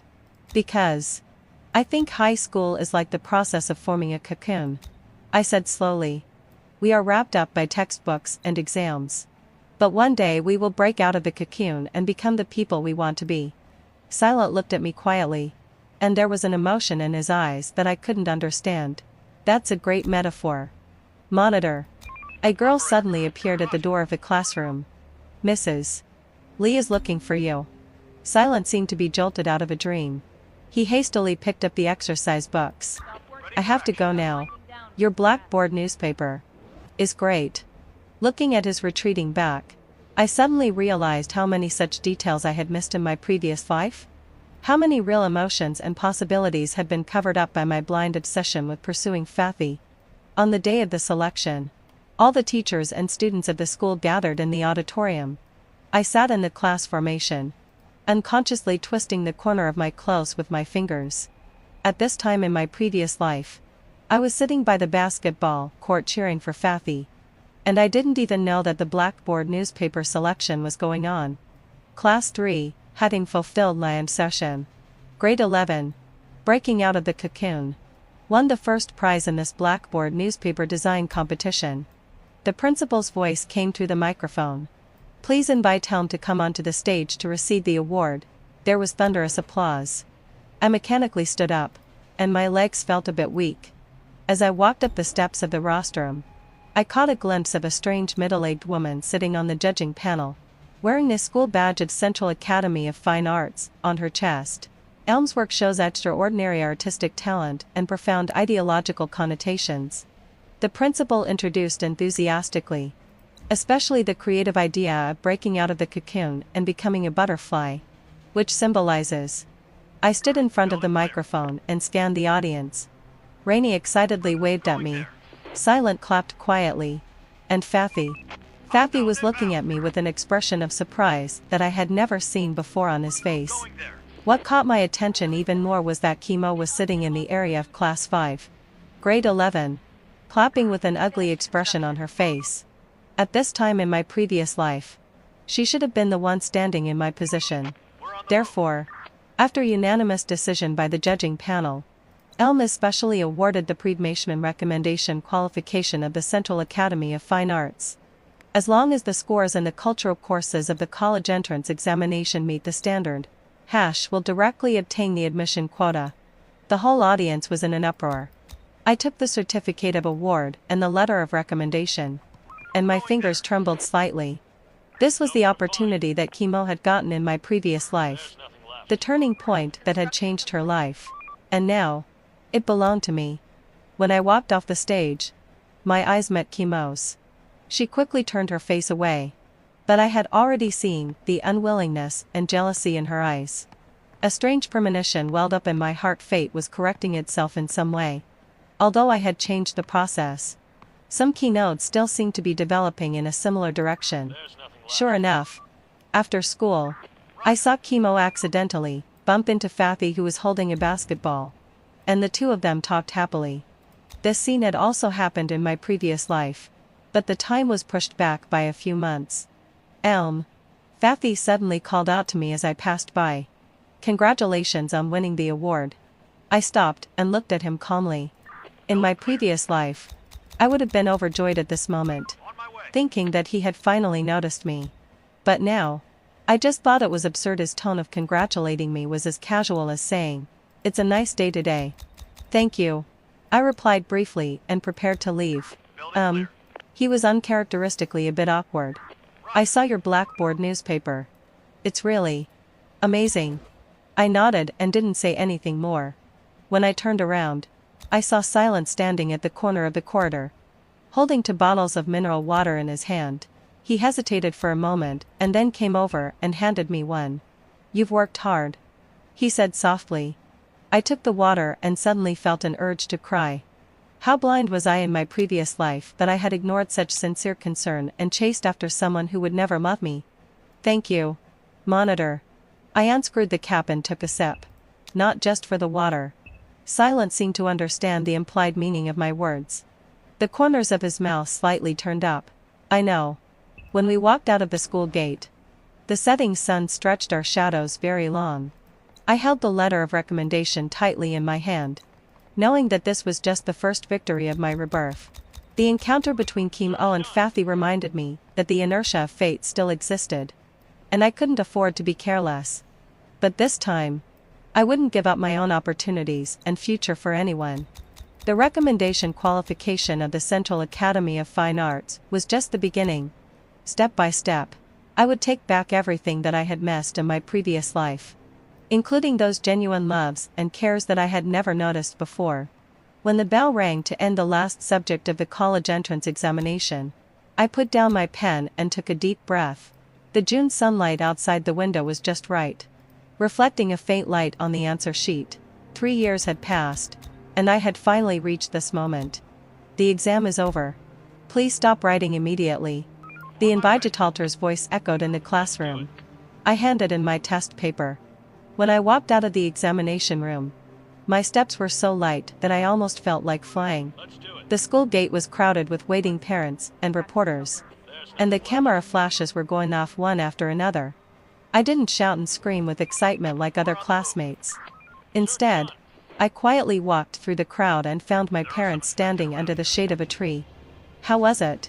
Mom nervously grabbed my hand. "It's a sure thing." I nodded with a smile. "It should be even better than the mock exam." Dad ruffled my hair vigorously, just like he used to do when I was a child. The image of them turning white-haired overnight after I died in my previous life flashed before my eyes, making my eyes feel hot. In this life, I could finally make them proud. On the day of the graduation ceremony, I put on the neatly ironed school uniform and tied my hair into a high ponytail. The campus was full of students taking photos, and the air was filled with the fragrance of gardenias and the smell of parting. I turned around and saw Silent standing under the Chinese parasol tree in front of the teaching building. The sunlight filtered through the leaves and cast dappled light and shadows on him. He was wearing a neat school uniform, with his tight-eyed perfectly, and he was holding an old-fashioned film camera in his hand. Monitor. I walked over and noticed that the tips of his ears were slightly red. "Are you also here to take photos?" "Yeah, having fulfilled my obsession." He pushed his glasses up. "Can I take a photo with you?" I smiled. "Sure." Monitor. We stood in front of the school motto monument and asked a junior schoolmate passing by to take a photo for us.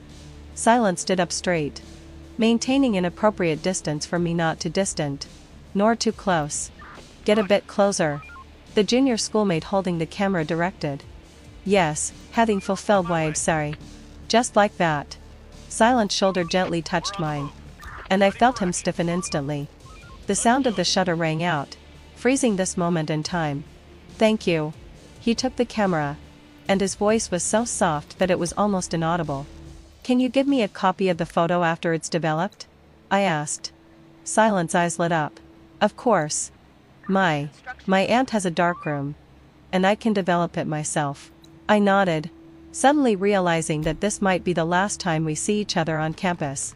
The Central Academy of Arts is in the north, while Silent has been admitted to the best polytechnic university in the south. In my previous life, I didn't pay any attention to where he was going at all. I only had eyes for the school that Fathy applied to.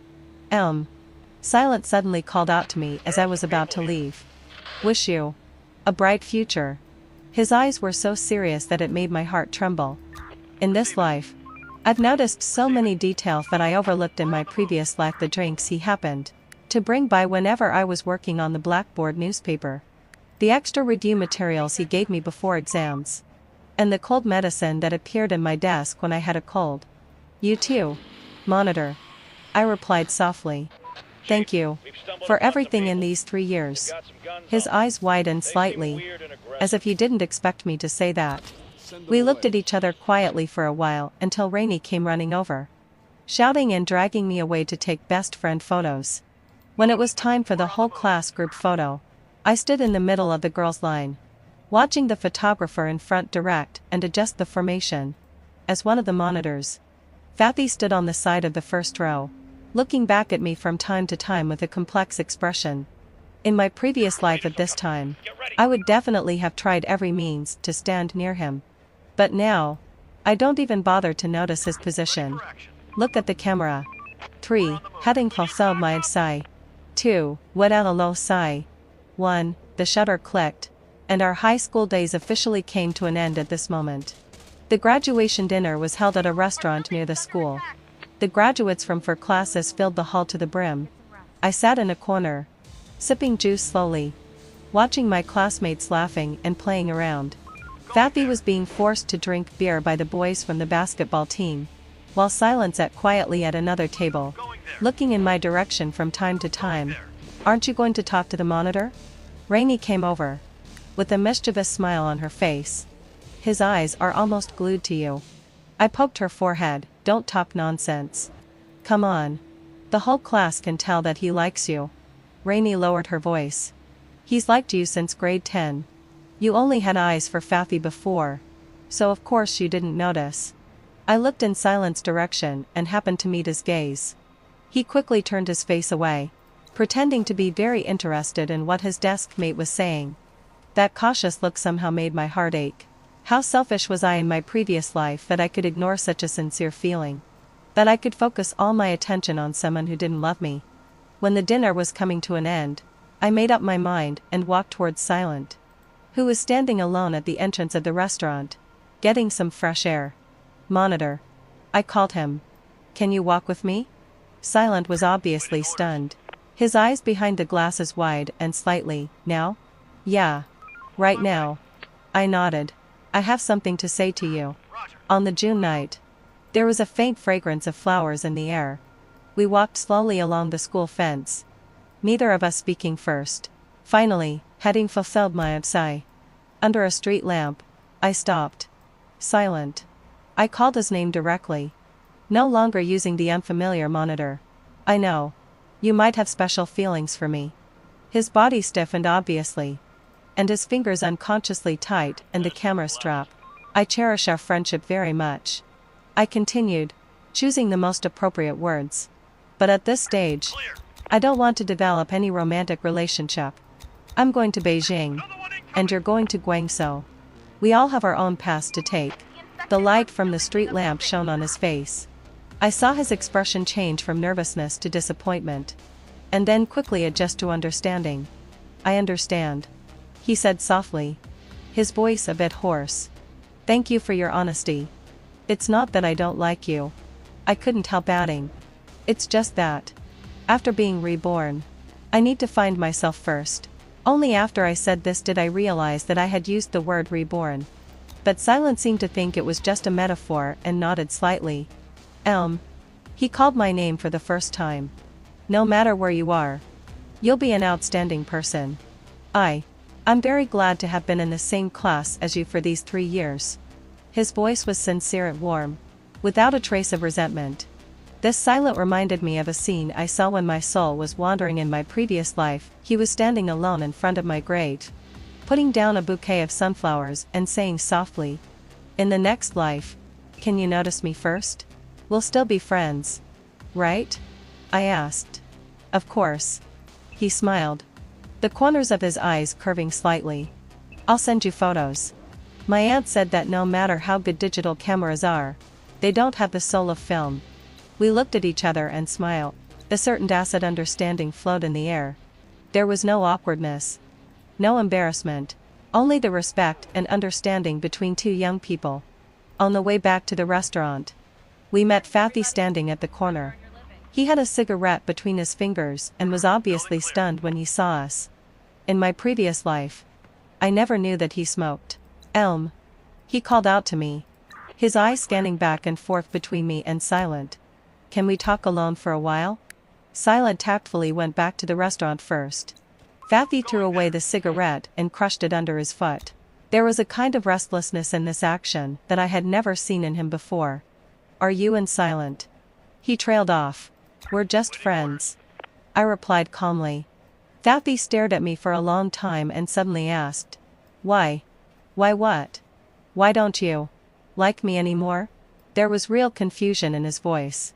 After the start of grade 11, you became like a different person. I almost laughed out loud. This boy, for whom I gave my life in my previous life, was actually questioning me now about why I didn't love him anymore. Fafi. I looked directly into his eyes. Did you ever like me? Even for a minute? He was stumped. His lips trembled slightly. But he couldn't say anything. The answer was obvious. You see, I said softly. My liking was a burden to you. And my leaving is a confusion to you. You don't care about my feelings. You just aren't used to losing someone who chases after you. That's not true. He suddenly became excited. I just realized later. Realized what? Realized that I was wrong. His shoulders slumped. I shouldn't have led you on when I didn't like you. I'm sorry. Elm. This apology came too late. A whole previous life too late. But strangely, when I heard it, there was no resentment in my heart. Only a sense of relief. I accept your apology, I said sincerely. But I also have to pay for my own stubbornness. Let's both move forward. Fafi. Back in the restaurant. The graduation dinner was almost over. The classmates were saying goodbye in twos and threes. Some were crying. Some were laughing. And some were dead drunk. I found my parents and prepared to go home with them. When I walked out of the restaurant door, I looked back one last time. Silent was helping the drunk classmates call taxis, while Fafi stood by the window, his eyes following me through the glass. Our eyes met briefly in the air, and then I turned and left without a trace of nostalgia. In the car on the way home, my mother asked softly, "Now that you've graduated, how do you feel?" I looked at the street scenes flashing by outside the window and replied softly, "It's very fulfilling." Yes, having fulfilled my sorry. Very fulfilling. In this life, I didn't give up my dreams for anyone.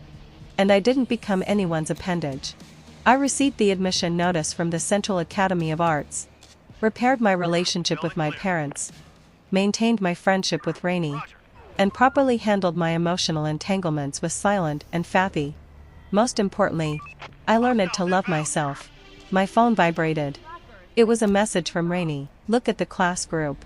The homeroom teacher posted the graduation photo. I clicked on the big group photo and found myself standing in the middle position with a bright smile and firm eyes. Completely different from the love-crazed Elm in my previous life.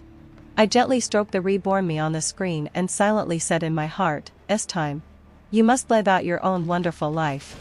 Outside the car window, the starry sky on the summer night was exceptionally bright. When the sun rises tomorrow, I will welcome a brand new life. Extra story: in the days when the admission notices arrived one after another, the class group was full of messages. I was lying on my bed in my bedroom, flipping through the college destinations of my classmates one by one. A strange sense of déjà vu welled up in me. Fafi, Beijing Institute of Technology Chemo, Central Academy of Fine Arts Rainey, Beijing Foreign Studies University Silent, South China University of Technology, almost exactly the same as in my previous life. The only difference was Elm, Central Academy of Arts. My phone vibrated. It was a voice message from Rainey. "Elm. We're all going to Beijing. My parents originally wanted me to apply to a school in Shanghai, but I refused to death. I said I'll go wherever my best friend goes." I couldn't help laughing and replied to her, "Silly girl. What if I didn't get into the Central Academy of Arts?" "Bah. Bah. Bah. You got the recommendation qualification." She immediately replied, "Besides, I just feel that I must be with you in this life." My heart warmed. In my previous life, Rainey did go to BFSU, but at that time, I was completely focused on chasing Fafi and didn't cherish this friendship at all. Later, the scene of her crying until she was hospitalized after my car accident emerged in front of my eyes again. "We will definitely create a lot of beautiful memories," I replied seriously. Putting down my phone, I opened the diary in the bedside cabinet.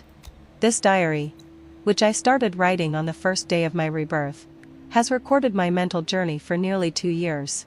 On the latest page, I had just written my expectations for college life. I'm going to Beijing on September 1st. In this life, I finally don't have to give up my dreams for anyone. The Central Academy of Arts is my choice. Purely for myself. The tip of the pen paused on the paper, and I added another sentence. Strangely, The trajectories of most people don't seem to have changed. The only thing that has changed is me.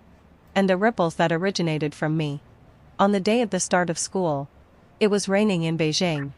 The campus of the Central Academy of Arts was full of freshmen dragging their luggage and accompanying parents. I completed the enrollment procedures by myself and followed the senior to find my dormitory. At this time in my previous life, I should have come to Beijing on the same train as Fafi, pestering him to help him carry his luggage. "Are you Elm?" A girl with short hair pushed open the dormitory door. "I'm your roommate, Sunny, from the sculpture department." I greeted her with a smile. 3 people had already arrived in the 4-person dormitory. We introduced ourselves to each other, and the atmosphere was harmonious. After putting away my luggage, I stood by the window, looking at the campus in the rain. Every plant and tree here would witness my growth. A growth that had nothing to do with Fafi. College life was even busier and more fulfilling than I had imagined. The curriculum at the Central Academy of Fine Arts was tightly arranged. Besides professional courses, there were a large number of practices and exhibitions. I often stayed in the studio until late at night, forgetting the time while immersed in creation. "Elm, I didn't fulfill my obsession. Your sense of color is amazing," the professor said to the whole class. Holding my homework in a professional class, especially this Rebirth series, it has a very personal style. My classmates cast admiring glances at me. This feeling was unprecedented. In my previous life, in order to pursue Fafi, I even perfunctorily dealt with my professional courses, let alone being appreciated by the professor. On weekends, Rainy often took the subway to visit me. We went to Nanwogu Xi'an to eat snacks, visited exhibitions in 798, or simply stayed in my dormitory to watch movies. She always liked to tease me. Elm only has the drawing board in her eyes now. She doesn't even look for a boyfriend. What's the hurry? I stuffed a grape into her mouth. The men I love the most now are Monet and Van Gogh. Come on. I think you even rank them behind the palette. She laughed and dodged the attack of my pillow.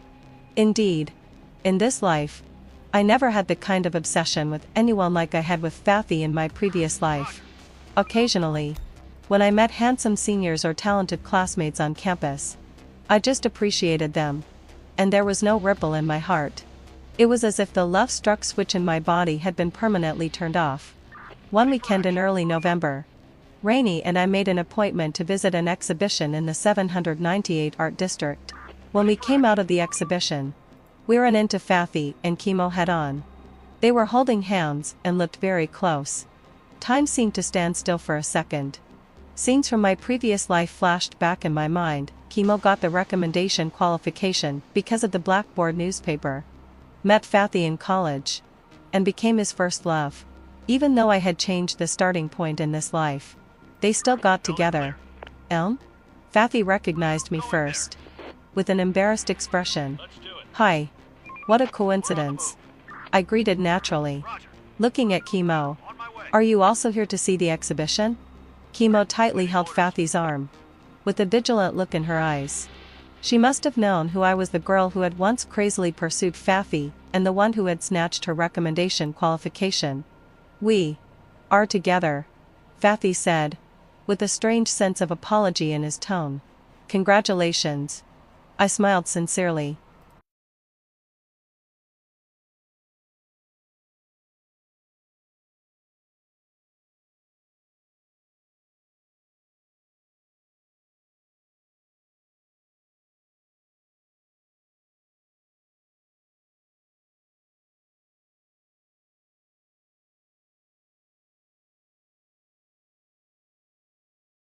Referring to last month. The magazine Youth Art published my works and an exclusive interview with me. The inspiration for that group of paintings came precisely from the Blackboard newspaper in grade 11 that had changed my fate. "Thank you." I calmly accepted her comment. "Have a good time. We'll go first." When I turned around to leave, I heard Fafi call my name, Elm. I looked back and saw him looking hesitant to speak. The sunlight shone on his face. The face that had once made me crazy, but now it looked so ordinary. "Wish you all the best," he finally said. "You too." I waved my hand and walked towards the subway station with Rainey. After walking a long way, Rainey let out a long sigh. Oh my god. I was so nervous just now. You were so calm. Otherwise, I asked with a smile. Should I have made a scene or burst into tears? No. It's just. She scratched her head. You used to like him so much. Back at my seat, I opened a brand new notebook and wrote firmly on the first page. Rebirth goals list. Up back at school. I went straight to the studio. I spread out the drawing paper, adjusted the paint, and started creating a new work. In the picture, a girl was standing at a fork in the road. One road was full of blooming flowers that ended in a cliff, and the other road was rugged but led to the light. In the road. One road was full of blooming flowers that ended in a cliff, and the other road was rugged but led to the light. He was going to the city to purchase goods and then disappeared without a trace. There was no news of him for 25 years. What did 5,000 yuan mean 25 years ago? At that time, there were only a few households with 10,000 yuan in the whole city. After Wayne left, all the debts fell on my shoulders. I dragged along my 3 children. During the day, I did farm work in the fields. And at night, I made handicrafts. I rushed to do all kinds of hard and tiring work. With great difficulty, I paid off the debts. And my children grew up under my care. Due to the limited family conditions, my eldest daughter, who could have been admitted to university with her grades, only went to a normal college that year, just to graduate and work earlier to relieve the family burden. I was too busy on a regular basis and had no time to take care of the children at all. My 2 sons were not as diligent. Okay, so I'm gonna restart the stream entirely. See if that doesn't help.